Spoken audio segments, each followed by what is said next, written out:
Assalamualaikum warahmatullahi wabarakatuh. Kami dari kelompok 10 akan mempresentasikan sejarah psikologi pada zaman Yunani kuno. Dengan saya Heri Priyadi. Saya Anggi Asmaranti dan teman saya Rizka Amalia Putri. Psikologi pada masa Yunani kuno. Psikologi berasal dari kata Yunani yaitu psycho yang artinya jiwa dan logos yang artinya itu ilmu. Jadi secara harfiah psikologi berarti ilmu jiwa. Sebelum psikologi berdiri sendiri sebagai ilmu pengetahuan pada tahun 1879, psikologi dipelajari oleh filsafat dan ilmu faal. Filsafat mempelajari gejala-gejala kejiwaan sejak 500 sampai 600 sebelum Masehi yang melalui oleh filsuf-filsuf Yunani kuno. Di antaranya yaitu ada Thales 624 sampai 548 sebelum Masehi. Beliau dianggap sebagai bapak filsafat. Beliau mengartikan jiwa sebagai sesuatu yang supernatural. Dan yang kedua ada Anaximander 611 sampai 546 berpendapat bahwa segala sesuatu berasal dari apeiron, artinya tak terbatas, tak terbentuk, dan tak bisa mati. Sama seperti tentang Tuhan di zaman kita sekarang.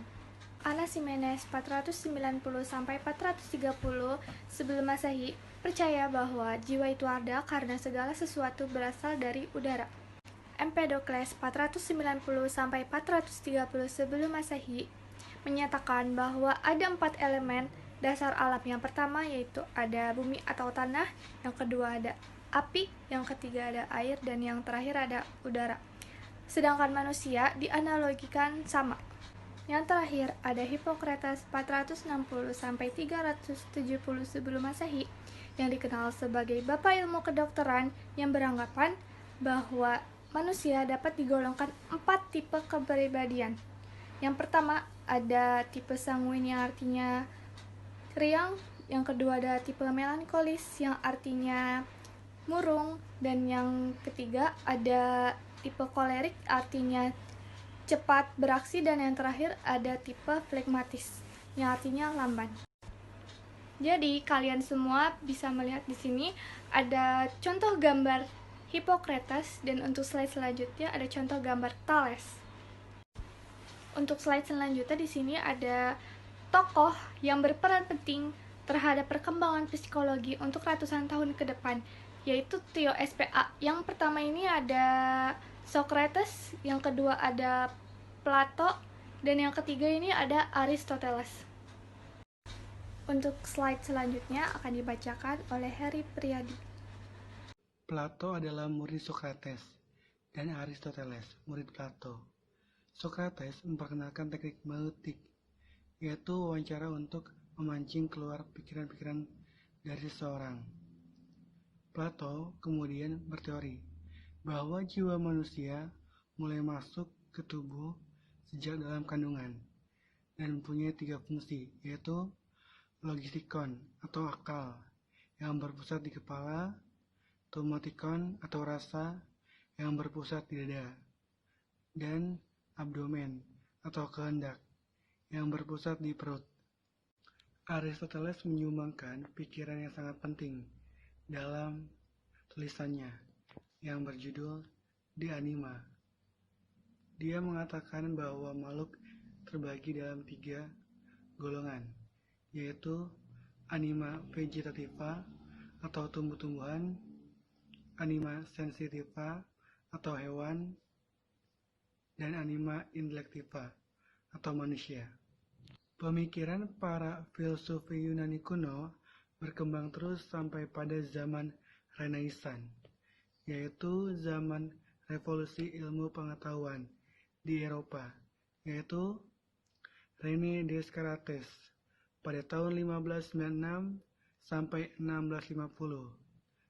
Seorang filsuf Prancis mencetuskan definisi bahwa ilmu jiwa atau psikologi adalah ilmu tentang kesadaran. Georges Berkeley pada tahun 1685 sampai 1753. Seorang filsuf Inggris mengemukakan pendapat bahwa yang terpenting adalah penginderaan, bukan kesadaran atau rasio. Dalam pandangan Berkeley, psikologi adalah ilmu tentang penginderaan atau persepsi. Dan untuk teman-teman bisa kita lihat ada pengertiannya di sini yang tadi saya bacakan.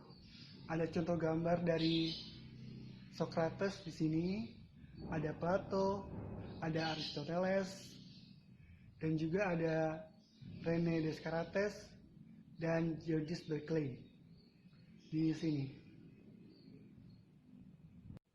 Untuk slide selanjutnya ada contoh gambar yang sudah dijelaskan oleh Rizky Amalia di slide sebelumnya, dan untuk slide selanjutnya ada contoh gambar René Descartes dan Georges Berkeley. Di slide selanjutnya, pada era ilmu faal dimulai pasca Renaissance. Menurut para ahli, ilmu faal berpendapat bahwa jiwa erat sekali hubungannya dengan susunan, syaraf, dan refleks-refleks. Dimulai dengan Sir Charles Bell pada tahun 1774 sampai 1842 dari Inggris, dan Francois Magendie pada tahun 1783 sampai 1855 dari Prancis, yang menemukan syaraf-syaraf sensorik atau penginderaan dan syaraf-syaraf motorik atau yang memengaruhi gerak dan kelenjar-kelenjar. Lanjut ada Paul Broca pada tahun 1824 sampai 1880 dari Jerman. Ia menemukan pusat bicara di otak. Lalu ada Marshall pada tahun 1790 1857 dari Inggris. Ia menemukan mekanisme refleks. Dan yang terakhir ada Ivan Pavlov pada tahun 1849 sampai 1936 di Rusia. Ia mendefinisikan psikologi sebagai ilmu refleks, dan karena itu psikologi tidak berbeda dengan ilmu faal. Perkembangan definisi-definisi itu masih berlanjut hingga sekarang. Definisi psikologi menurut sarjana modern yaitu ada Boring, Edwin G. Harvard, C. Langley, Harry Pewell pada tahun 1948. Menurutnya, psikologi adalah studi tentang hakikat manusia, dan ada Clifford G. Morgan pada tahun 1966. Menurut inya, psikologi adalah ilmu yang mempelajari tingkah laku manusia dan hewan. Dengan slide selanjutnya, filsafat kritis tentang alam semesta dan manusia. Pada awalnya, pemahaman atas manusia dan alam semesta didasarkan atas penjelasan yang berdasarkan asumsi adanya berbagai kekuatan yang tidak dapat diamati, termasuk kekuatan dewa-dewi dan mitologi. Pada abad 500 sebelum Masehi, berkembang berbagai pengetahuan baru disebut kosmologi yang didasarkan atas pengamatan manusia dan logika. Filsuf Yunani kuno yang pemikirannya masih abstrak sampai saat ini adalah Herakleitos pada tahun 540 sampai 480 pada sebelum Masehi. Ia terpana dengan alam yang selalu berubah.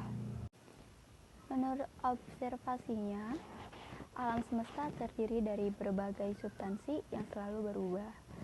Perubahan itu diatur dalam pola berlawanan seperti gelap terang, pagi malam, hidup mati, panas dan dingin. Pandangan ini diperkuat oleh Pythagoras pada tahun 560 sampai 500 sebelum Masehi, yang sebelumnya telah menggunakan matematika dan berpikir rasional untuk mendeskripsikan berbagai gejala alam. Sekian presentasinya dari saya. Sekian dari kelompok kami, terima kasih. Wassalamualaikum warahmatullahi wabarakatuh.